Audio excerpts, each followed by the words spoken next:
Welcome to Center Light, all you sexy human creatures. Keith Anthony Blanchard here, also known as Yanava I Am. It's good to see you. Center of Light Foundation Radio. I've done it for so many years. Lots, hundreds, thousands. I love every one of them. I learn through every one of them. I learn from every one of you. I had to breathe. So I'm pacing myself. I'm doing 2 at most a month. It makes me look forward to it. It's like, hearing your favorite song, Sweet Home Alabama, so much. You just don't want to hear it anymore, no matter how fantastic the song really is in context. I'm tired of pour some sugar on me. All right, kind of thing. Welcome to Center of Light. Always good to see you, everyone. Center of Light Foundation is graduating. Who is the Center of Light Foundation? It's you. You are the Center of Light Foundation. It's all of us. As we sit in the we sit on the throne of your highest version of yourself, and you feel really good about it. So good about it, you keep turning within yourself to greater expressions, and you expand into all this deliciousness you never thought you could taste like. That's the kind of magic I am shooting for every day, every possible way. Center of Light is growing. Thanks. I want to say Dr. Katie Camara. Everyone keep Dr. Katie. All you have to do is say KK. Dr. KK. She went through a surgery recently. She was my partner for the foundation. And she's going to be fine, but having the procedure that was done, it's a little wonky in her body to be her right now until she gets everything balanced, settled in. Center of Light Foundation fundraiser right there. It's doing well. People are chiming in. People are wanting greater expressions of that very self I just mentioned a little bit ago. What does a miracle look like? Well, go look in the mirror. It's a miracle. You look in the mirror to call back to yourself. It's a miracle. That's what you are. Let me tell you about my guest tonight on Center of Light Radio, Stephani Grace. She comes from a long line of John Hunt publishing authors, let me tell you. She's from the old book division. We're going to be speaking about her brand new book. I don't know how many books she has. I don't like learning too much about the guests. I don't read their books, not because they're not deserving of it. I like it being organic. I like the fresh hit, if you will. We're going to be speaking about her book, Creating Real Happiness, A to Z. She says, you are worthy of love and acceptance. Or maybe this is someone who gave a review. Either way, it's applicable. I did a presentation 2 nights ago, and the main topic was what you feel you deserve is the level of a covenant you can ever have with God. I don't feel deserving. Oh my God, I'm going to go to hell if I die. And all these kinds of ways we can spin and fragment this erroneous, false idea. What you feel you deserve deepens the covenant that you have with God, really yourself. You will never know God until you know yourself. How can you reach the majesty if we don't understand what the heck this finite little puny self is, right? So, what you feel you deserve, you are worthy of love and acceptance. Creating Real Happiness, A to Z, is a wonderful daily guide to help you be in the moment and find peace in the here and now. Right here, right now. Where are you going? You're actually walking a linear timeline forward only to come back to right now. Stephani's story is especially poignant, and her experience of coming home to herself is an incredible inspiration for everyone questioning if they have what it takes to heal. I just read that, and I'm going to actually change it a little bit by putting 3 underlines, 3 exclamation points, italics, bold print. If you have what it takes to heal. This is about her book. This is about Stephani. Stephani Grace is an author, motivational speaker, therapist, and mindfulness expert. She has used self-exploration and mindfulness to overcome any adversities, including addiction and remnants of a traumatic upbringing. We all have some junkage and a trunkage. To live a more vital, inspired, and fulfilling life. Through her personal inner work, and with hundreds of her clients, Stephani knows that everyone can experience the freedom of living life as their true self, free from judgment and past conditioning, to feel joy and happiness every day. She has made it her life's mission, as many of us do. When you had enough, you had enough. Life's mission to create helpful, accessible, and easily apply tools to make Wholehearted living possible for all people everywhere. There's a little more, but I think we get the beautiful package that's about to unfold. Everyone, her book is now available on Amazon as well as johnhuntpublishing.com. Type in the search bar. Stephani, no E on the end, Grace. And find your place all over her website. Let her know you exist. Make a big stink. Everyone, welcome to Center of Light, Stephani Grace. Hello. Thank you so much for having me. How is you? I'm doing great. Yeah, I'm happy to be here. Yeah.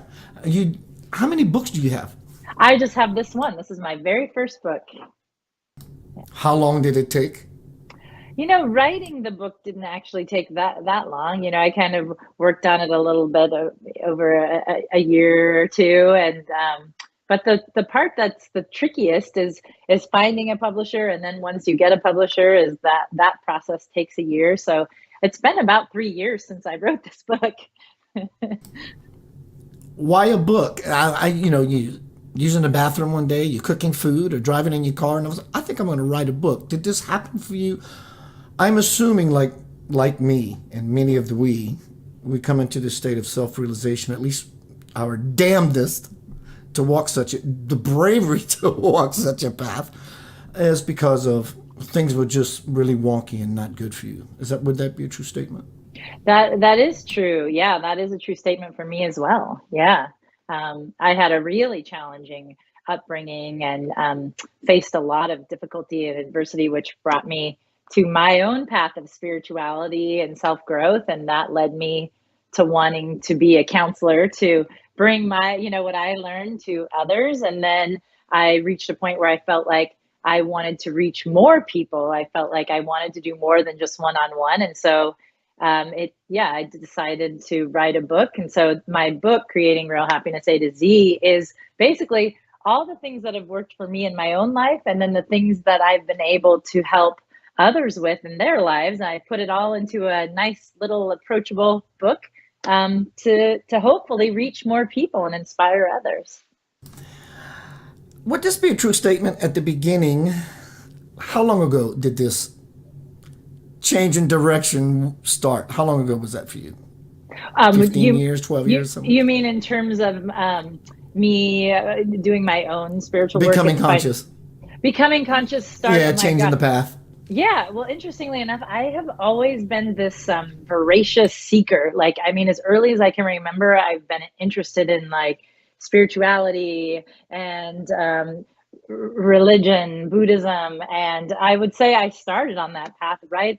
In my late 20s late teens, early 20s, I started learning about Buddhism and meditation and on that path. But really, I would say, major shift happened around probably 12 years ago. I think my divorce was like a moment of life altering time for me, Would you agree that at the beginning, when the thoughts of, hey, I'm interested in writing a book, and then they deepened a little bit to, you are going to write a book. Point is, on the backside of that, from where we are now, in hindsight, when you wanted to write that book, because, there's some ego involved. I want to be an author. It sounds cool. I like the idea of all of it. But would you say now, in hindsight, it's a call? You can see it as a calling? Oh, I very much did. I can tell you the exact moment. I was actually taking a bath, in the bath, and just had a direct knowing of that was how I got the idea to do it A to Z. I all of a sudden just had this idea of oh, I should write a book and do it A to Z to make it easy for people. And just it just came to me. And I've always sort of felt I just kind of knew that it was going to happen, because I felt like it came to me in sort of a divine way. And I just knew that it for some reason is meant to go out there in the world. Well, let's dive right into that and make a sandwich. Creating Happiness A to Z sandwich. Everyone knows oodles of people that ask the most to them at that time in their life. It's a very important question, which is, how do I find the love of my life? Where's my soulmate? I'm just starting my spiritual walk, so I have a twin flame or a soulmate? That's a very, very popular question in the movement when it comes to any level of spirituality or psychism. So, how do you find that particular person? Yeah, good question. I love this question because so many people are searching for their soulmate or the love of their life. And so I think what is really important, first of all, is if this is something that you are seeking, are really looking for, the first thing is like be really clear on what it is that looks like. Like, what does your ideal person look like, right? And so then, if this fantastic, wonderful human comes knocking at your door, how do you feel about it? Do you feel ready for them? Do you feel excited? Are you like, okay, I'm ready for you. Come on in. Or do you feel like, ooh, I don't know if that person would want me. I don't know if I would be worthy of that person. So these are a couple of good things to explore. If you're not finding them, and you're not, you don't feel that you are ready, then I'm guessing it means that you need to first be your ideal partner. You need to first feel that way about yourself. And so in order to find your ideal partner, it's important that we spend time alone. And sometimes we really don't want to do that, but it's the most important time that we have is when we are alone without a partner. It allows us to create that important relationship with ourselves, to be our own best friend, to be our ideal partner. And so the thing is you are going to get lonely, and that's okay. And you are going to have all these different experiences when you're on your own, and that's when you learn how to show up for yourself in the way that you most need, and you learn to accept that whatever you're experiencing is okay. So, you're saying basically it's about making oneself available because until then, nothing happens. It can approach you, but you're not going to allow yourself to engage because simply you're not available. Would that be a parallel? Yeah, I think you're exactly right. It's like you're not, if you don't believe you're worthy of who you desire, then you're not worthy. You're not, I mean, you're not going to And you're attract not them. ready as well. You're just Right. simply not ready. You're not ready. A perfect story, very long story short, an old girlfriend of mine called me to complain about her recent boyfriends then after we had been split up for years because she knew the work I was doing. Hey, Keith, I need some thoughts. Absolutely. These guys, they da da da da, right? And the guy she really wants and describes to me, there's a stereotypical picture. So one night I'm playing music and she's at the bar and I'm watching her. Guy number one, she's making all kind of goo goo eyes and flirting and batting the eyelashes, and that's the guy she's complaining about, right? And the guy over here is so desperately trying to get her attention to buy a drink, and she's not interested in him. The guy, the blue collar, I mean the collared shirt, and just whatever. It, the opportunity was there, left or right, and she couldn't see it. She wasn't Yeah. available. Mm-hmm. Yeah. Yeah, that's what happens to us, right? It's like once we're open to something, it's funny how we'll see the signs everywhere. We could have been walking past the sign for something that we need, like, I don't know, a car or whatever. All of a sudden it's like, oh, once we're open, we see them everywhere. We see it, we see the opportunities come to us. Yeah. We are not the ego. We discovering our beautiful sacred self. Yeah. Yeah. We Well, are. this was in your notes for me. That would be a great topic, and I love that. You are not your ego. Discovering your true self. Yeah. Yeah. So, I mean, what I believe is that we are all divine. I believe that we are born knowing this, and we are born knowing that we are nothing but love, that we are worthy of all we desire. And what happens is that we begin to get conditioning from our families and the world about who we need to be in the world in order to be accepted and loved. And we begin to identify with that conditioning as our truth. And we usually don't begin to understand that we are not our conditioning until we've had enough of suffering or enough of being unhappy. And then we're like, maybe there's a different way, and maybe we go to a counselor or we start reading whatever. But the important piece for us to understand is that that truth of who we are, that divine self, has never gone away, is always our truth. And so it's like coming home to that, coming home and understanding that that conditioning we've received that develops our ego isn't our truth.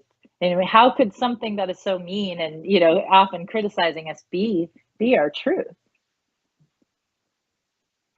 Yeah. Yeah, it's like I'm looking in a mirror. No, I am looking in a mirror. Is there one thing that we can do that could change our life? I mean, I understand there are no shortcuts. And even if there's a shortcut that gives me at least immediate gratification, I'm going to take that biscuit. I'm going to go get it. Right? Yeah. Is there any particular one thing that you would support, suggest, offer that we can do to exponentiate our growth that will change our life in such a way? Because everything changes our lives. Even the horrible shit changes our lives. It just takes a long gradation of time. But changing our life, meaning like, wow, I've been doing this for a month or kind of thing, and I just had this amazing kaboom. What would Yeah, that be? definitely. I mean, one thing I always tell people, if you're only going to listen to one thing I say, this is what I recommend, and I'll tell you two things. So but the first thing I would recommend is like do gratitude practice. You're going to get if you do gratitude practice, you get the most bang for your buck. And the reason why I say that, and if you don't like the word gratitude, you can use what's working. But beginning to focus on what's working in your life, what you're grateful for, just that alone starts to move us more toward self-love, more toward being open to things working for us. It makes us feel like, oh, the universe is on my side. Things can work out for me. And oh, I do actually have things working for me. And the interesting thing is, and I always say, if you want to experiment with it, do a science experiment and try doing gratitude practice for a month. When we focus on what we're grateful for, it creates more of that because what we focus on is what becomes our reality. So that's the one I would say, if you're only willing to do one thing, do that. Pair it with something you're already doing to make it easy to incorporate it into your life. Like I do it every day when I walk my dog, or if I'm ever feeling bad, I'm like, okay, I'm going to focus on what I'm grateful for, and it helps shift me out of that negative space I was in. And so that's one thing I would say, for sure. That brings me to, it's kind of like you set up something. I was going to ask a question, but it brings me to the fact that is happiness a choice? Because, there's an old saying that there is no way to happiness. Happiness is the way. If it is a choice, how can one find the right tool to help allow that choice to seep into their experience so they can choose that choice? So is happiness a choice? Is it as simple as a choice? I'm just going to choose to be happy today. I know it seems sort of silly, doesn't it? But I do believe that happiness is very much a choice. I think that when we understand that we have control over our internal circumstances, then we can understand that it actually is a choice. We don't have control over external. I will agree with anyone who says that, but we do always have a choice over how we react to things. So acceptance is our key to freedom. So the more we are able to learn to tolerate the things that are out of our control, or things that go in a way that we don't like, the more we're willing to accept that and learn how to self-soothe and be okay, we can learn to be happy regardless of what's happening externally. So it's our beliefs, our ideas, what we think is real, unreal, possible, impossible, holy, blasphemous. It's our beliefs that are creating our reality. Yes, I think that's true. I think our beliefs create our reality. So if we're focusing on, I agree. yeah, it's a good one, right? If we're focusing on what isn't working or what's going wrong, then we're going to see a whole lot of that, and it's going to feel bad, and we're going to not feel good. Yeah. But if we're focusing on what's working and what feels good and what we want to create, that is still putting us in a space where we feel good, we feel happy. And I think some of that probably, no, let me rephrase that. All of that comes from forgiving yourself, healing that inner child, the part of us that we thought, and at the time, it's important that we have seen it as I'm wounded. There's a time for tenderness and care and support and nurturing and putting tincture on the and some ointment on the boo boo. But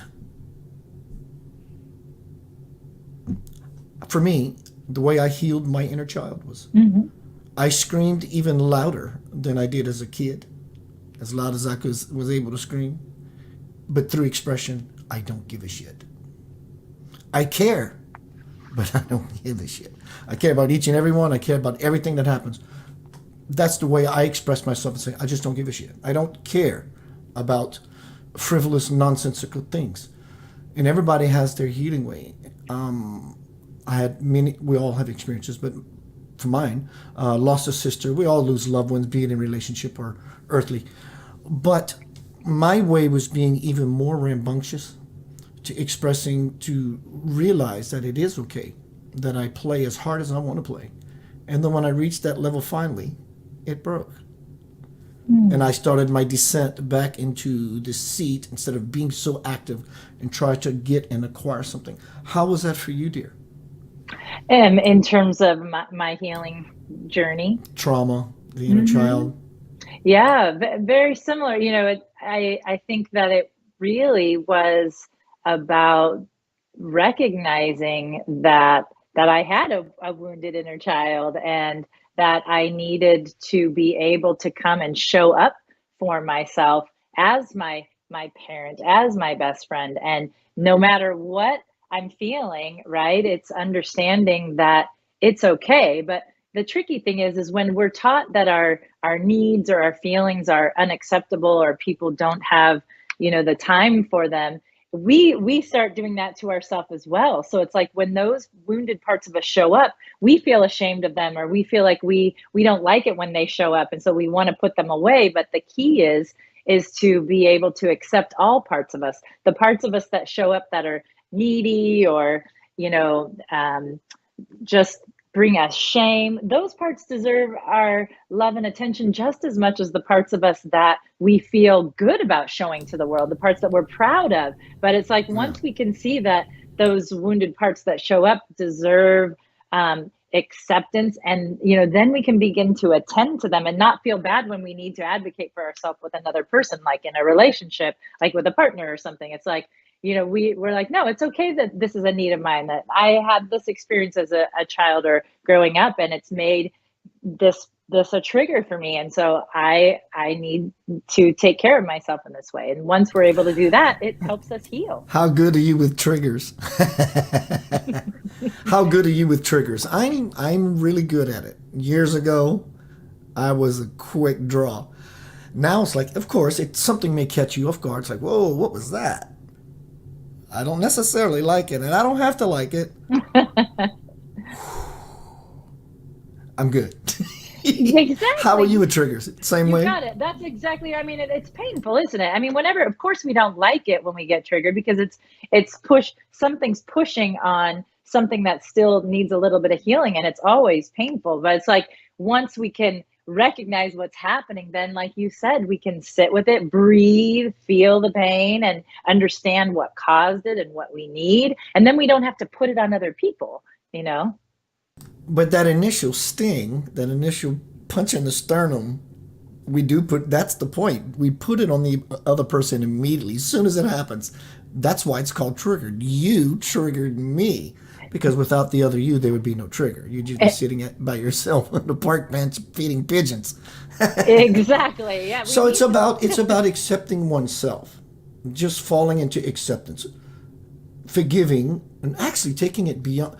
Get beyond the level that I forgive my wounded child. That's over. I don't even dwell that there was a forgiving process. That's sort of like a goal. It's like when we get to a future vantage point that is so powerful that we might remember the past, but the tone and the meaning of it just simply completely changes into something else. And I think it's about accepting yourself, like you said on this bullet list, which I and everything you had on this bullet list, these topics we're touching on, they're so chronologically in order. In other words, it's not just a question and a question. They're actually creating this trickle, this trail, this you did your homework kind of thing. At least I'm recognizing that. I didn't even notice that I did that. Yeah, I mean, everything is, I'm using your dialogue here, your suggestions to weave things as a river. And you definitely were in that boat. So tell me about acceptance. How do we go about accepting ourselves and then in turn others? Yeah. Yeah. Acceptance is, there's a couple things. I mean, there's, when we're talking about accepting ourself, I think it is first about developing that relationship with ourself. It's about beginning to come to know our true self, beginning to understand that we are not our conditioning. And I think we can do that best as beginning to meditate, spend time with our true self, spend time getting to know our soul aside from our mind, spend time in your body so that you can understand the difference between your true self and your conditioning. And then thinking about acceptance, one of my favorite things to say is, what would it be like to be me with without judgment? So you can just be out here being a human, making, choices. Sometimes they're good, sometimes they're bad, and it without it being right or wrong or good or bad. That is real, true acceptance. That's real love. And once we can do that for ourselves, it's like we're just allowed to live. And the only person who ever makes it, you know, okay or not okay or good or is our own mind. So once we can get around that, then we can do that for others. And then when we're able to accept and do that for others, it's just so, I mean, life is so wonderful. There's no friction, there's no resistance. It gets really easy. We stop paddling against the current. And we don't even have to turn the raft. The current simply turns us, and down with the river we go. But when Yeah. we try to face the current, like stones, our lives become rapids. And we're trying to get to the top of the river like salmon, only to be eaten by bear. And right, there's Yeah. nothing we want upstream, nothing at all. And this leads me into your next segue. I'm serious. You might could use these questions as a whatever for your promo. It's fantastic. Something I have always done when something bothers me, that's in the form of a fear, an active fear, something that's a thorn in my mind, in my side. It's just aggravating. I'm gonna go do it. As a kid, 10 years old, public swimming pool, all my friends are diving off the diving board, and I'm holding on to the side, scared to death. And I'm thinking to myself, how can they be possibly having such a blast with something that I am so freaked out about? So finally I said, screw that. On any particular, whatever the chosen day was. Got up the ladder, and now there's a line of kids behind me ready to go. So I cannot turn around. So my heart's palpitating, right? And so I run to the edge of the board and I'm freaking. I stop and they're screaming at me, "Come on, Keith, man, go!" I gotta go. And when I jumped off the diving board, things slowed down. And when I hit the water, I realized I didn't die. It didn't hurt, Yeah. and the whole illusion just dissipated. And so now I'm pushing people out the way so I can get ahead of them and cut in line just to go do it. So face your fear, free your soul. I felt that. And from that day, all those years ago, that's sort of been a walk for me. If something bothers me, I'm going to go do it, and prove to myself it's just not what it seems. How do we, how do you suggest, are there words to suggest to others how to face their fear? We'll just go do it. Well, yeah, but that's easy for you to say, right? How do you suggest we do that, dear? Yeah, well, one of the things I like to think is like we really truly know the difference between the different kinds of fears, right? We know if we truly are in danger or if it's maybe more that we're pushing up right on the edge of growth.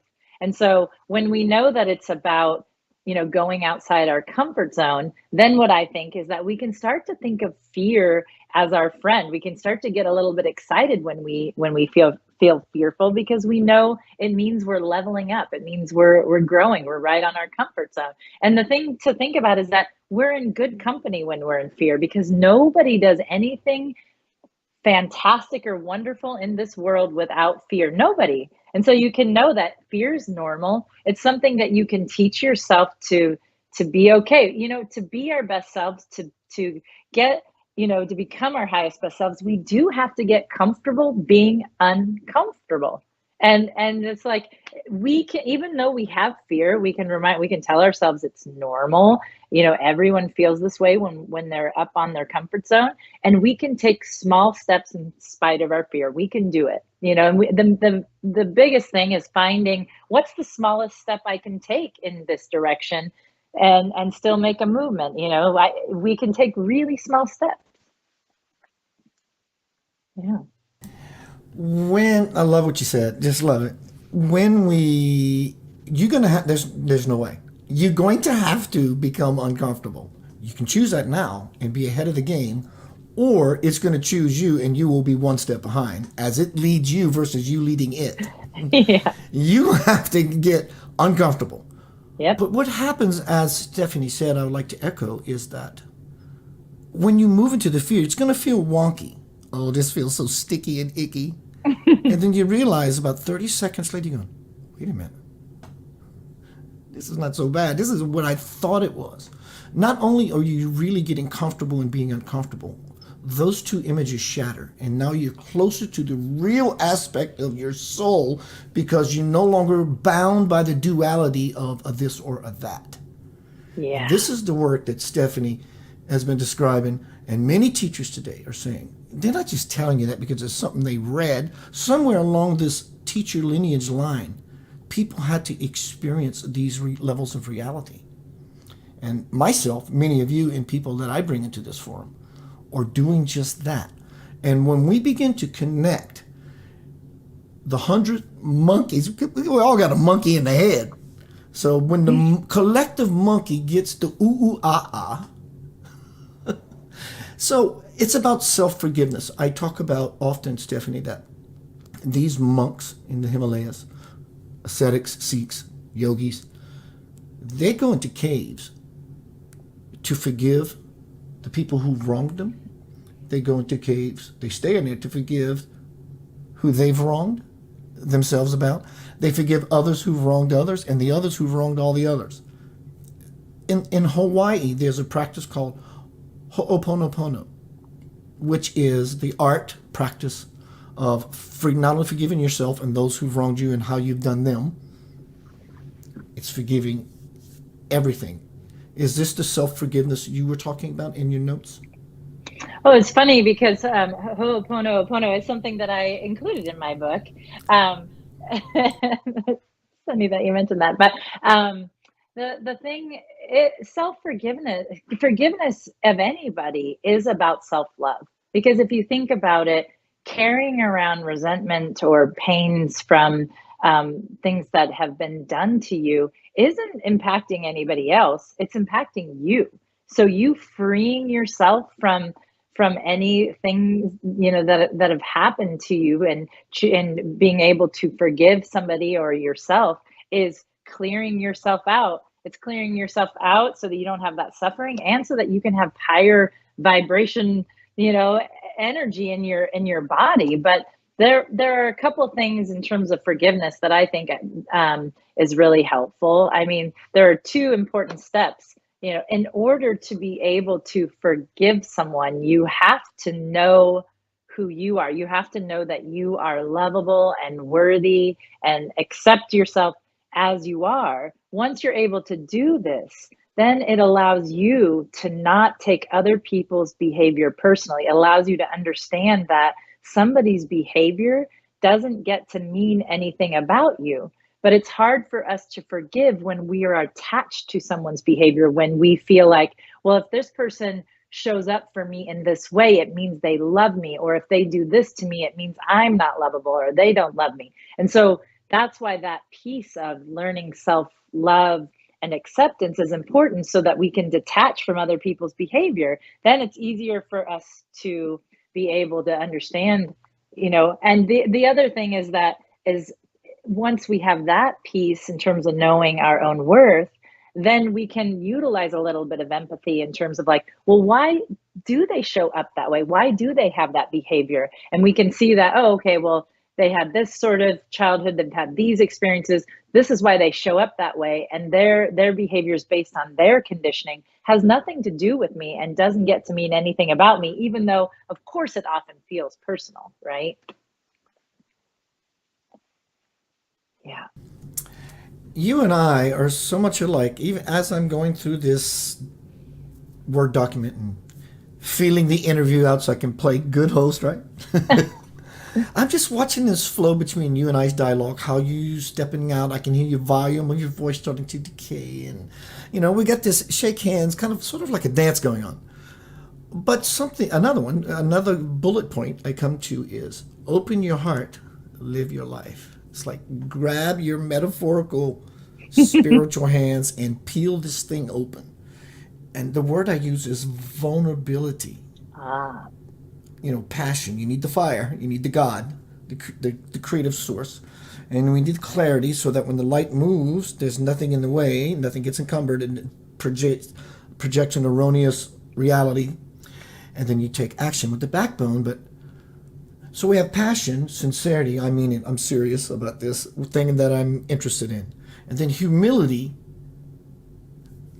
Ironically, when we drop, we lift. yeah. Creates a vibration, which opens the door to vulnerability. And this is sort of what the passion of the Christ is. When he opened up that core and let that light out, not only did he become alive for eternal, he did that for everybody else that was to follow. Yeah. So vulnerability, when we open our heart, is when truly we are able to step forward in all of our glory. Yeah. Yeah. Yeah. For Tell me about sure. that, sis. Tell me about it.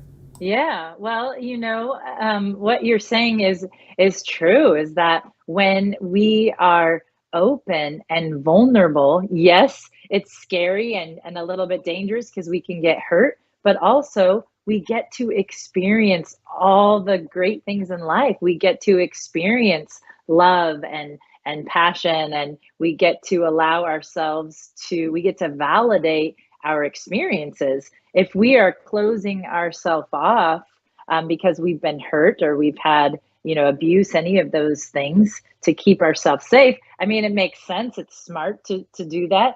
But also, what happens is we shut ourselves off from everything. There's no way to shut yourself off from some things and be open to others. Really, it's like if you're closed, you're missing out on the important stuff, and that's really how we heal. That's how we live our most deepest passionate lives, is by being open, learning to feel our feelings, whether they're negative or positive. Like you and I were talking about a few moments ago, teaching ourselves that we can be comfortable being uncomfortable. That's the key. It's like any emotion we experience, they're all energy, whether it's positive or negative, and they're all the same. But if we're not feeling them, they get trapped in our body, and that keeps us from living our best life.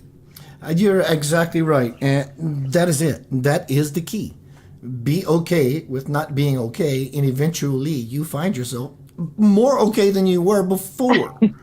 And so this keeps turning within itself, and you keep relaxing and you keep expanding. That's it. There is no spiritual work to do. There really isn't. It's all bullshit. I get it. It's a methodology, and you follow it, and it has amazing perks as if you just learn the simple art of not giving a shit. Caring, but not just falling into the space of, I don't have to like what's happening in the world. I don't have to like what so-and-so did to someone or did to me. But eventually, this inner dialogue just simply quietens. No matter how spiritually enlightened you are, until you get to the absolution of it all, you will always find that you don't have to like something. But you're not responding to it, you have peace, acceptance. I accept this thing. I don't have to like it. It's God's creation. It ain't mine for me to change. That's the humility. Yeah. And so it's the acceptance, the allowance. I allow you to be. It doesn't require me to allow you to be for you to be. That's a bullshit in my head. And so then we get to see the luster in things, the diamond, which is I appreciate. Acceptance, allowance, and appreciation. And this circle, this interwoven divine matrix, like Stephanie is saying, she's saying basically, just fall. Forgive yourself. Love yourself. Stop making things that are not necessarily, never were, important any longer. Yeah? Yeah. Yeah. And these things create anxiety and depression. And the reason they do is because we go unconscious and the monkey wants something, but we don't know that there's a monkey. And so we have to learn. Look, I had anxiety. I would go outside at 3 o'clock in the morning waiting for nuclear bombs to hit my city. Right? Yeah. My skin was peeling, my teeth were loose, all these crazy things. And then when that girl of all those years that I was with for 10 years, when she left, that brought me to the dark night of the soul, which we talked about earlier, which is, for many people, it takes pain to shift. She was the catalyst for my shift. Depression, I was in it for 2 years. Wow. Until I woke up one day and made a choice of happiness. I said, fuck this, I'm done. So happiness was a choice for me in that moment. So tell me about your clients and anything you would like to offer myself. I think everybody's still dealing with some sort of anxiety and depression on some levels, because if not, we would truly all be exalted beings. Tell me about your spin and your work around anxiety and depression, please. Yeah. Well, the easiest thing to think about with anxiety and depression is that if if you're worrying about the future, so your mind is in the future going over worrying about different scenarios, that is anxiety. And our ego, our conditioned self, tries to make us believe that it's somehow useful or helpful to prepare us by going over these things. But really, all it does is cause us suffering and dwelling in the past, going over the things that cannot be changed, that have already happened. That is when we're in depression, is when we're in the past. So when we're in the past, we're depressed. When we're in the future, we're anxious. The only place that we are truly free is in the present moment. And so it's learning how to be present and learning. Comfortable and being uncomfortable. I Right. love it. I love it. Right. Yeah. Yeah. It's really about our thoughts, right? So you know that when you're in the future, it's because your thoughts are worrying about something. When you're in the past, it's because your mind is dwelling in the past. But when you're present, you're right there experiencing your life. And so you're free in that moment. And it's hard. I know it's hard to learn how to be present because it requires us, like you were talking about, to train our monkey mind. It requires us to learn how to be in our body, not in our mind, and to learn to, just be present. Like, and a good example is like when we're having a conversation with someone, be there with them and really listen to what they're saying. Be present rather than being in your mind thinking about what you might say next, or maybe you're even thinking about what you're going to have for dinner. But that's one way for people to start, right? Practice being present. Sometimes, and I totally get that, and sometimes I use the opportunity with others to what helps keep me present with those others is I am still listening. I don't have to look in your eyes or watch your mouth move to be listening. I'll find a piece of jewelry or something, the way they smell, the way they talk, and I'll stay with it. So that keeps me into them and present. And then I begin to follow this river that takes me deeper into that person. And I begin to see themselves and myself begin to change in the moment, have this deeper connection. One thing I would like to ask you in closing, and you can leave us with a final thought and your contact and where to find your book, is what really helped me to understand what anxiety is. We can tell people this is what anxiety is. It's being afraid, the fear of the future and such things like that.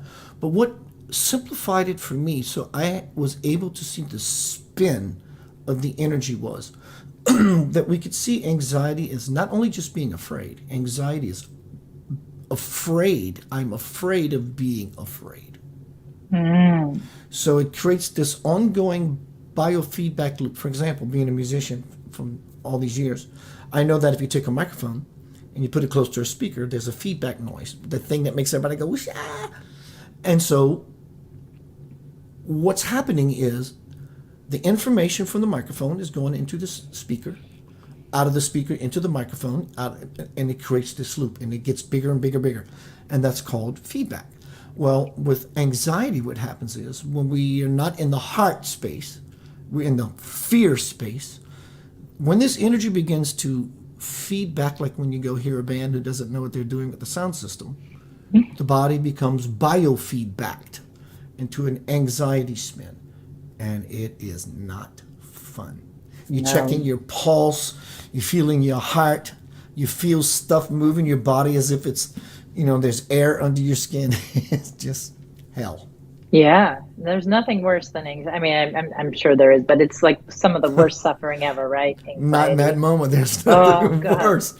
Maybe a kidney stone. Would you like to leave us with a final thought, dear, and how our beautiful tribe can find more about you and what you do? I would love to. I mean, the most important thing that I want people to know is just that it doesn't matter how bad your life might feel right now or what your circumstances look like or what they have looked like. I want people to know that it's possible for any human being to find happiness, to learn to love and accept themselves. That is possible for anyone. And I just really want people to know that, and that it really just takes the willingness and also, shifting, being willing to do something different one step at a time. So that's the thing that I want people to know. And come and find me on my website is www.stephanigrace.com. And Stephanie doesn't have an E on the end. It's STEPHANIGRACE. And then my Instagram is the same. That's where I'm most active. And I do a mindful minute every day. So either a post or a video where I'm, helping people to stay on their path and maybe offer them something to inspire them to do something different to help their lives. And so you can just search for me on Instagram by looking up Stephani Grace. And then my new book, Creating Real Happiness, A to Z, is out now, and you can get it. You can get it anywhere pretty much. So just search for that, and that is my book is a really approachable way for you to begin working on self-love and acceptance. That's what it's about. That's why I wrote that book. It offers all kinds of exercises in there, and hopefully you'll find some that resonate for you that you can add to your daily practice and help start working on, learning to love and accept yourself and become, come back into your true self. I love that mindful minute. That's just so perfect. How long has your book been out, dear? It just came out May 1st. Congrats. You always have support here. Anytime thank you. Yeah, without a doubt. Anytime you have a new project or just want to express yourself in some way, contact me. We'll hang out in public. Everybody have a little mixed drink or something. I would love so you're to, welcome here anytime, really. Yeah, I hope that I get to see and work with you again. I would love to. It's such absolutely, a delight. Absolutely. Yeah, and if you would, give me about 1 minute. I'd like to chat with you in the backside of the green room. Good? That sounds good. Thank you. Wonderful. Everyone, Center of Light Foundation Radio. Good to see you, Keith Anthony Blanchard here. I love this thing. You are a Jedi in awakening. You're actually more than that. But we go through the linear process we call life. Enjoy your life, even what's not so enjoyable. Take it to another level. The next level looks like you when you can look in the mirror and say, I love you, and you don't hear the monkey say something back. You're making correct choices, higher choices that lead you to the barometer. Joy is what every being in the universe desires, is the ultimate level of joy. So joy has to be the measurement stick. The more you feel joy in your being, you become a seeing one and a freeing one. Dear Lord, your life turns into infinite possibilities you never thought possible. Keith Anthony Blanchard, the Center of Light Radio. Good to see you. Tomorrow night I am doing a presentation called Center of Light Inclusion. It's about inclusion. Everyone holds a piece. Peace out. See you soon.